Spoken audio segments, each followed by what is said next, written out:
Muy buenos días o tardes, profesor y compañeros. El día de hoy contra mi grupo, que es Diana Galvis, Diana Jimena Pichimata, Juan David Sierra y Kelly de la Cruz. Hoy les vamos a hablar sobre nuestro artículo que fue la vitrificación de esperma del lobo ibérico Canis lupus signatus, una posible alternativa a la criopreservación convencional. En cuanto a la introducción, tenemos que tener en cuenta que la conservación del lobo ibérico es un tema de vital importancia, dada ya pues la baja diversidad de la genética que presenta esta subespecie y de la alarmante disminución de sus poblaciones, debido a múltiples factores ambientales y antropogénicos para contrarrestar esta tendencia y apoyar los esfuerzos de conservación. Nos resulta pues claramente indispensable pues desarrollar y aplicar programas de reproducción asistida que incluyan métodos eficientes para la criopreservación de esperma. En este contexto, pues la vitrificación emerge como una alternativa prometedora a la congelación convencional, ofreciendo ventajas significativas en términos de simplicidad y costo, lo que pues la convierte en una opción especialmente pues atractiva para la implementación en condiciones de campo, donde la infraestructura es limitada. Este estudio pues propuso la evaluación de la idoneidad de la vitrificación para el esperma del lobo ibérico, comparando su eficacia con la de la técnica de congelación tradicional y además pues investigar la posible influencia de la concentración de testosterona plasmática en la respuesta del esperma a estos procesos pues de crioconservación, pues claramente buscando optimizar la estrategia de conservación de esta especie vulnerable. Bueno, en cuanto a materiales y métodos, el caso analizado fue un estudio realizado en el Departamento de Reproducción Animal.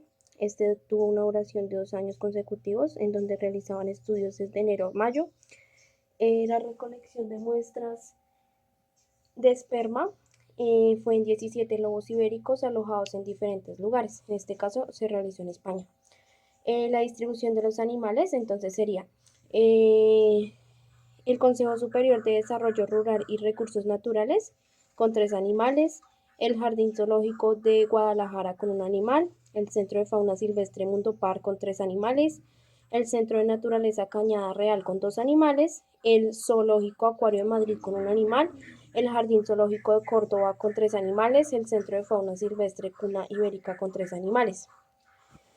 4 de los animales que se alojaron, entonces estos los alojaron individualmente, pero la diferencia fue que tuvieron contacto olfativo, visual y auditivo con hembras. Entonces, pues bueno, estos también tenían la característica de que pertenecían a grupos estables, donde pues habían más o menos entre 7 y 8 animales por grupo, por manada. La edad de los animales aproximadamente es de 3 a 8 años. Bueno, el primer paso en cuanto al manejo fue anestesia, evaluación del tracto reproductivo y recolección del esperma, en donde pues lo que hicieron fue que para anestesiarlos lo hicieron con un dardo proyectil que tenía un disparador con una pistola alimentada con CO2. De lo que se le suministró fue 3,4 miligramos por kilogramo de clorhidrato de ketamina intramuscular, 0,02 miligramos por kilogramo de medetomidina. Eh, Luego de la anestesia, los animales se intubaron, entonces lo realizaron con un tubo endotraqueal que tenía un tamaño de 9,5. Eh, para el revestimiento como tal ya de la anestesia, esto fue mediante la administración intramuscular de 0,11 miligramos por kilogramo de atipemazol. También antes de hacer el procedimiento les aplicaron meloxicam para, pues digamos, para aliviar cualquier dolor o hinchazón, evitar. En cuanto a bueno, realizaron medición escrotal, también realizaron examen ultrasónico de la próstata y de los testículos, entonces esto lo realizaron con una sonda lineal. También tomaron el área de la próstata y el diámetro de las cabezas. Esto lo determinaron mediante calibradores electrónicos que estaban integrados en el dispositivo ultrasónico. En cuanto a la vejiga, lo que hicieron fue que la examinaron y luego la vaciaron con un catéter uretral para la recolección de semen. Entonces la realizaron mediante masaje ultrasónico transrectal y electroeyaculación, que fueron las dos técnicas que usaron. Y por último, realizaron, bueno, en cuanto a la electroeyaculación, realizaron como 10 estímulos eléctricos durante 5 ciclos que tenían una duración de 30 segundos. El semen lo recogieron pues ya directamente en un recipiente adecuado de vidrio graduado diseñado para tal fin. Dos de los lobos fueron orquiectomizados, digamos que esto ya fue como procedimiento interno ya del estudio, debido al procedimiento de la electroeyaculación. En cuanto a la cuantificación hormonal en el plasma sanguíneo, entonces en este caso pues realizaron muestras de sangre de la vena cefálica durante la anestesia y luego esta sangre la centrifugaron por 15 segundos, perdón. Luego realizaron la separación del plasma. Este plasma lo almacenaron a menos 20 grados centígrados y lo que hicieron fue cuantificación de la testosterona mediante un radioinmunoensayo. Luego el análisis de las muestras de semen fresco, entonces lo que hicieron fue que lo almacenaron a 37 grados centígrados y luego lo evaluaron inmediatamente. En cuanto al microscopio, entonces, microscópicamente evaluaron lo que fue la motilidad y el porcentaje de los espermatozoides. La utilidad de los espermatozoides también la evaluaron mediante una tinción que se conocía como nigrosina y eosina. Luego, la concentración de los espermatozoides la evaluaron por medio de la cámara de Neubauer. También la morfología de los espermatozoides y el estado de la crosoma lo evaluaron por medio de microscopía de contraste de fases. Las muestras del esperma, estas las dividieron en 2 alicuotas para congelación o vitrificación. Entonces, ya como tal el proceso de congelación y descongelación convencional. Entonces, digamos que las muestras que fueron por electroeyaculación, estas las centrifugaron y la agregaron al medio TCG y le agregaron un 20% de yema de huevo. Las muestras de esperma epididimario las lavaron con medio TCG y también le agregaron un 20% de yema de huevo.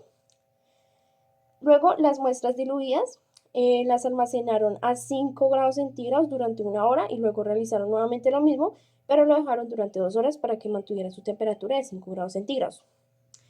Luego, estas pues las pasaron ya como tal a las pajillas y fueron selladas.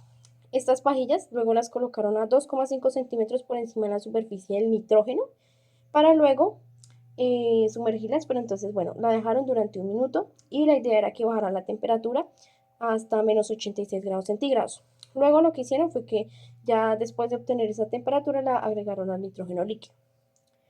Y ya por último, digamos, en cuanto a la descongelación, entonces lo descongelan por inmersión en un baño de agua a 37 grados centígrados durante 30 segundos. Luego el análisis de las muestras que fueron congeladas y luego descongeladas, entonces lo que hacen es que evaluaron aquí como tal la morfología de los espermatozoides, la integridad de la membrana, el estado de la crosoma y la fragmentación del ADN. Y ya por último, lo que hicieron fue que realizaron un análisis estadístico. Digamos que esto ya sería como por medio de programas y sistemas digitalmente. Bueno, ahora vamos con los resultados que mi compañera anterior dijo que vamos a evaluar unos parámetros, que en este caso los parámetros, como podemos ver en la imagen, en la tabla tenemos la motilidad total, motilidad progresiva, viabilidad, membrana intacta, acrosoma intacto, la fragmentación del ADN, las anormalidades morfológicas y variabilidades cinéticas. Como resultado de esta tabla, pues, se podría decir que la motilidad total y la viabilidad, el semen fresco tiene los valores más altos como se esperaba y tras la congelación convencional pues estos valores bajaron, pero sigue siendo mayores que tras la vitrificación. En este caso la congelación convencional conserva mejor la motilidad y la viabilidad que la vitrificación. En cuanto al parámetro de motilidad progresiva y variabilidades cinéticas, pues tenemos que no hay diferencias significativas entre ambos métodos de congelación.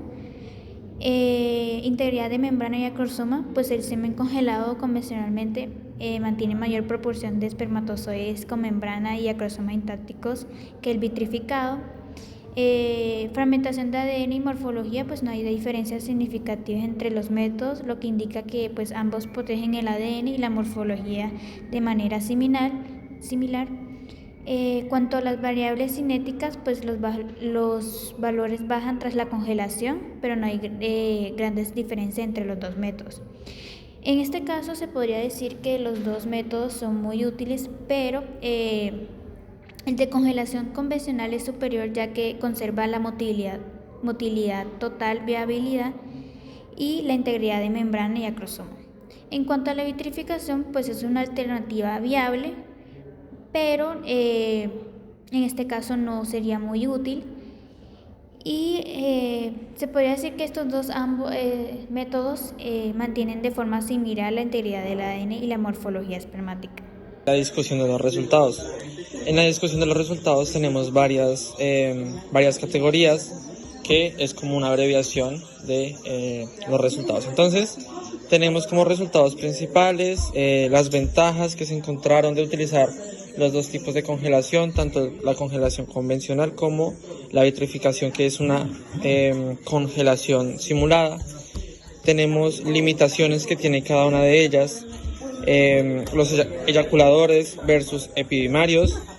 Tenemos también las diferencias que se presentaron con la testosterona, anormalidades morfológicas, recomendaciones y implicaciones para la conservación. Entonces, en la primera categoría, que es resultados principales, analizamos, como ya lo había mencionado, la congelación convencional y la vitrificación. Entonces, encontramos que en la congelación convencional tenemos una mayor motilidad, una mayor integridad y un mejor acromosoma. También es importante indicar que en la congelación convencional hay una mejor calidad de espermática.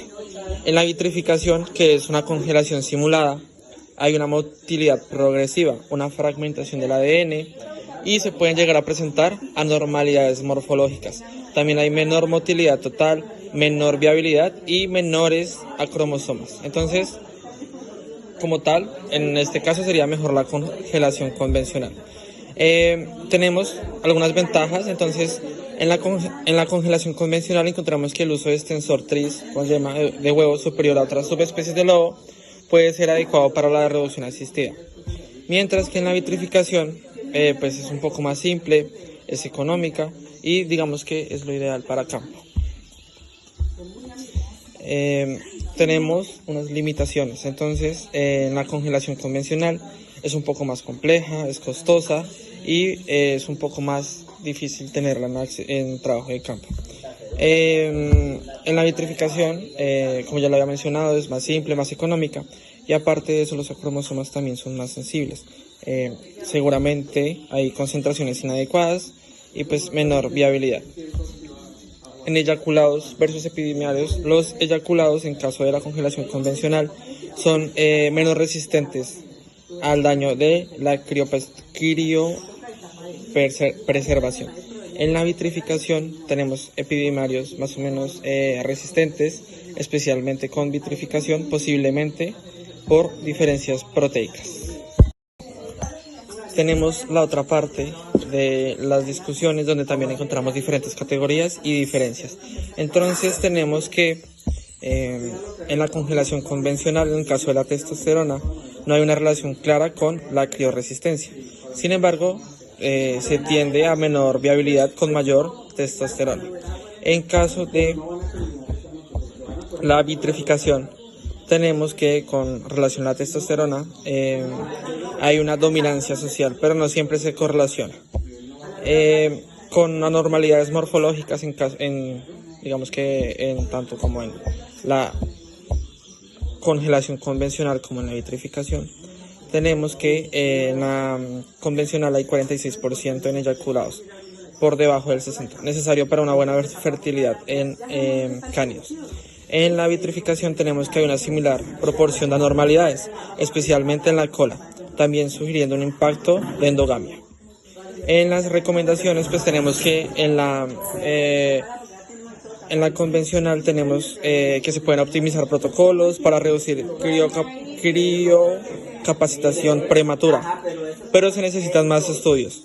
En la vitrificación, hay, digamos que también, el mismo caso, se necesitan más estudios y pues explorar un poco más. Y por último tenemos las implicaciones para la conservación. Entonces en la convencional tenemos que es viable para inseminación artificial y tiene una alta proporción de anormalidades y que puede limitar la fertilidad. Mientras que en la vitrificación tenemos que apoya la conservación y pues hay un problema y es la necesidad de abordar el problema de la endogamia para mejorar la fertilidad. Bueno, en cuanto a la conclusión de este estudio, pues el estudio concluyó que la congelación convencional resultó en mejor motilidad y viabilidad del esperma del lobo ibérico. Sin embargo, la vitrificación pues mostró un resultado pues comparable en cuanto a la motilidad progresiva y funcionalidad de la membrana, pues siendo una técnica pues mucho más sencilla y económica y ideal para el uso en el campo. Pues también además tenemos que tener en cuenta que los niveles de testosterona plasmática pues no afectaron negativamente la criopreservación, aunque la vitrificación pues pudo causar algo menos de motilidad en general, pero pues no comprometió significativamente la funcionalidad del esperma, claramente pues sugiriendo que es una alternativa viable para la conservación de esta especie.